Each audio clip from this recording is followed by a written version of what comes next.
আমি চেষ্টা করছি খুবই অল্প মশলা দিয়ে এই স্যুপটা তৈরি করতে।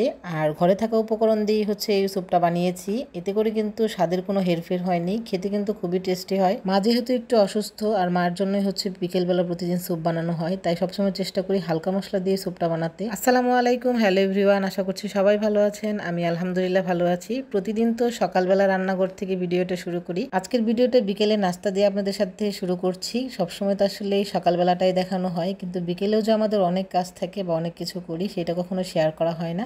তাই ভাবলাম যে আজকে একটু ভিডিওটা বিকেল থেকেই শুরু করি।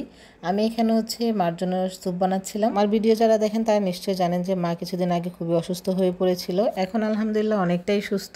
মা যেহেতু মাত্র সুস্থ হয়ে উঠলো, তাই সবসময় চেষ্টা করি বিকেলবেলা আসলে মাকে একটু হেলদি টাইপের কোনো নাস্তা দিতে। আগে মা বিকেলবেলা চা বিস্কিট খেত, এখন চা বিস্কুট টোটালি অফ। তাই মার জন্য আজকে একটু স্যুপ বানাচ্ছিলাম।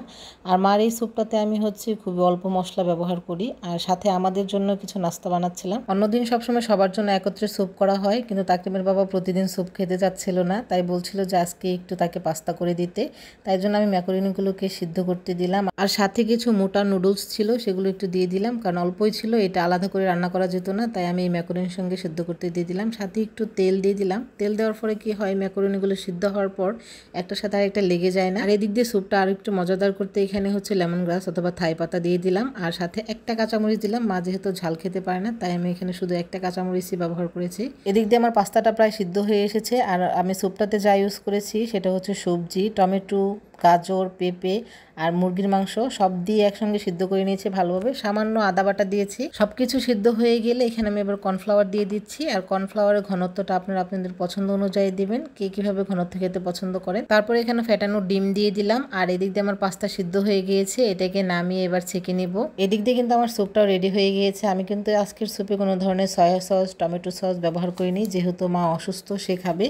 আমি চেষ্টা করেছি খুবই অল্প মশলা দিয়ে স্যুপটা তৈরি করার জন্য। ঘরে থাকা উপকরণ দিয়ে এই স্যুপটা আমি তৈরি করেছি, আর স্যুপটাও আলহামদুলিল্লাহ অনেক মজা হয়েছিল। আর দেখেই বোঝা যাচ্ছে এটা কতটা ইয়াম্মি হয়েছে। অনেকেই ভাববেন যে অল্প উপকরণ দিয়ে এটা তৈরি করেছি, হয়তো খেতে অতটা টেস্টি হয় নাই, কিন্তু আসলে আপনাদের যদি টেস্ট করাতে পারতাম যে অল্প উপকরণ দিয়েও স্যুপ তৈরি করলে কিন্তু খেতে অনেক মজা হয়। যাই হোক, আমার মনে হয় আমার থেকেও অনেক ভালো স্যুপ আপনারা রান্না করতে পারেন। আমি তো আসলে নতুন রাঁধুনি, আমি ওইভাবে পাক্কা রাঁধুনি এখনো হইনি, অনেক কিছু শিখে যাচ্ছি। আপনারা দোয়া করবেন আপনাদের সাথে ভিডিও শেয়ার করতে করতে আমিও যাতে একজন পাক্কা রাঁধুনি হয়ে উঠতে পারি। যাই হোক, কথা বলতে বলতে আমার পাস্তাটাও রান্না করা শুরু করে দিয়েছি। পাস্তাতে আমি মুরগির মাংসটা আগে ভালোভাবে মেরিনেট করে রেখেছিলাম। আদা বাটা, রসুন বাটা, সয়া সস, ভিনেগার আর লবণ দিয়ে এটাকে ভালোভাবে মেরিনেট করেছিলাম। হালকা একটু মরিচের গুঁড়া দিয়েছিলাম। তারপর ডিম দিয়ে দিলাম। ডিম দিয়ে এবার পাস্তাটাকে দিয়ে ভালোভাবে নেড়ে চেড়ে নিব। আজকে পাস্তাতে ঝালের পরিমাণ কম ব্যবহার করব। আর টমেটো সস দিয়ে দিলাম। টমেটো সসে কিন্তু লবণ আর ঝাল দুইটাই থাকে। বেশিরভাগ বিকেলেই তাকরিমকে নুডলস সিদ্ধ করে খাওয়ানো হয়। আজকে ভাবছি যে আমাদের সাথে একটু পাস্তা খাবে, এর জন্য পাস্তাতে ঝালটা কম দিয়েছি। তারপরেও টমেটো সস দেওয়াতে কিন্তু অনেকটাই ঝাল হয়ে গিয়েছে, জানি না খাবে কিনা। যাই হোক, বিকেলবেলা নাস্তা রেডি, সবাই মিলে খাচ্ছিলাম। এদিক দিয়ে আমার খালা এসেছে। খালা তার নাতিনকে নিয়ে আসছে আমার ছেলেকে দেখানোর জন্য। আর আমার ছেলে তো এই বাবুটাকে পেয়ে অনেক খুশি। বাবুটা কি সুন্দর ঝাল পাস্তাই খাচ্ছিল, কিন্তু আমার ছেলেটা একটা পাস্তাও মুখে দেয়নি। যাই হোক, সবাই মাশাআল্লাহ বলবেন দুইটা বাবুর জন্য। আজকের ভিডিওটা এখানেই শেষ করছি। আল্লাহ হাফিজ।